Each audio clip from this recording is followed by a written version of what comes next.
The narrative once pushed by Moscow and amplified by international arms observers painted the S-400 triumph as an almost mythical weapon, a game-changing long-range surface-to-air missile system that could establish an impenetrable dome of air defense.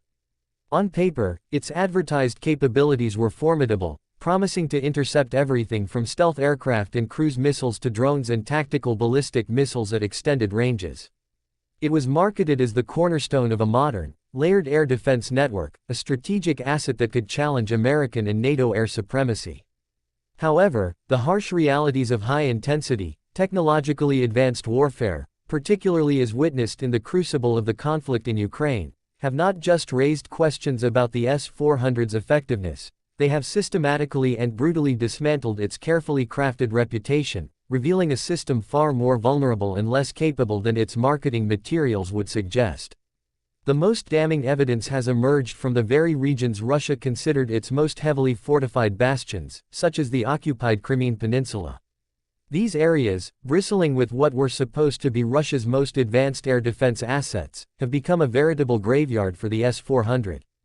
Ukrainian forces, leveraging a masterful combination of Western intelligence, innovative tactics, and superior precision-guided munitions supplied by the United States and its allies, have repeatedly struck and obliterated entire S-400 batteries. These attacks are not isolated incidents but a consistent pattern of failure. High-profile strikes on airbases like Belbek and Jankoy in Crimea, as well as targets deep within Russian-held territory, have seen S-400 components, including the critical command posts, engagement radars, and launcher vehicles, incinerated by surgical strikes. The weapons achieving these stunning successes highlight the core deficiencies of the Russian system. The American-made Army Tactical Missile System, or ATACMS, has proven to be a particularly devastating tool. Fired from HIMARS launchers, these ballistic missiles descend on their targets at tremendous speed, and when equipped with cluster munition warheads, they can saturate an entire S-400 site, overwhelming its ability to track and engage. The very system designed to intercept ballistic missiles is being consistently destroyed by them. This points to a catastrophic failure in the S-400's sensor-to-shooter loop, or perhaps an inability to handle the terminal phase of a fast, maneuverable incoming threat. Similarly, British Storm Shadow and French Scalp, e.g., cruise missiles, with their low observable characteristics and terrain-hugging flight paths, have slipped past the S-400's vaunted radar net time and again to deliver punishing blows.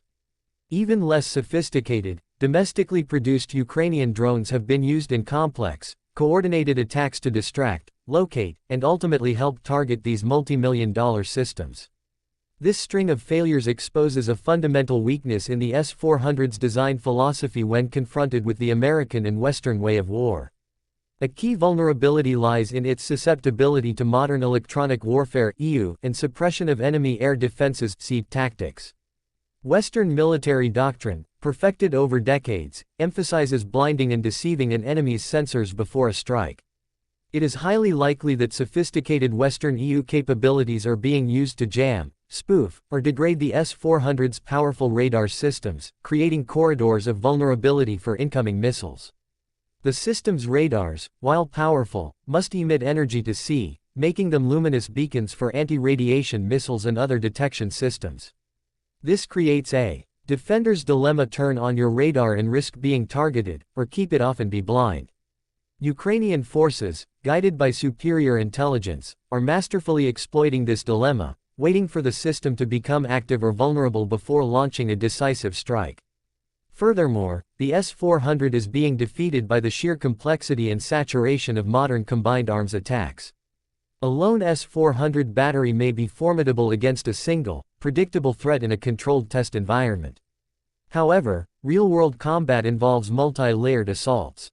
A typical successful strike might involve a wave of cheap drones to trigger and map out the air defenses, followed by a salvo of decoy missiles to occupy the system's engagement channels, and then, at the critical moment of confusion, the main strike package of ATACMS or Storm Shadow missiles arrives.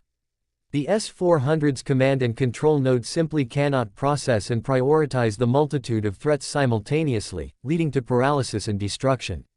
This is a testament to the superiority of Western tactical planning, which emphasizes overwhelming an adversary's decision-making cycle, a concept that seems to be a significant blind spot for Russian operators. Beyond the technological and tactical shortcomings, a deep-seated doctrinal problem is evident. The United States and its allies build air defense networks as a deeply integrated system of systems. A Patriot battery, for instance, does not operate in a vacuum. It is linked into a vast network of airborne assets like AWACS, space-based sensors, naval platforms with the Aegis combat system, and other ground-based radars, all sharing data in real time to create a comprehensive, multi-layered, and resilient defense.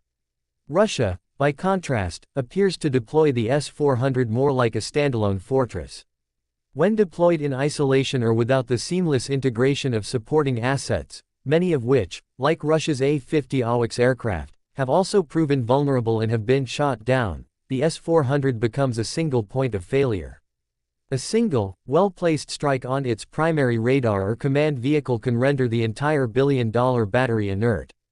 The geopolitical fallout from the S-400's public humiliation cannot be overstated. For years, the United States cautioned its allies and partners against purchasing the system. The American stance, particularly regarding NATO member Turkey's acquisition, was not merely about protecting the technological secrets of the F-35 stealth fighter, it was a prescient warning about the system's operational and strategic liabilities. The conflict in Ukraine has vindicated this position entirely. Nations like India and China, which have invested heavily in the S-400, must now be watching with profound unease as their premier air defense asset is exposed as a paper tiger. The demonstrated success of American-made systems like the Patriot, which has achieved remarkable success in Ukrainian hands intercepting advanced Russian missiles, provides a stark contrast.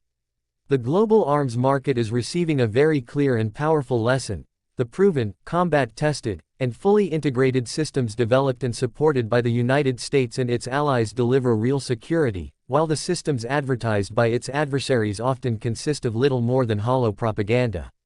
In the end, the battlefield is the ultimate arbiter of truth, and it has delivered a crushing verdict on the S-400, revealing it as a deeply flawed system unable to contend with the technological, tactical, and doctrinal superiority of the West.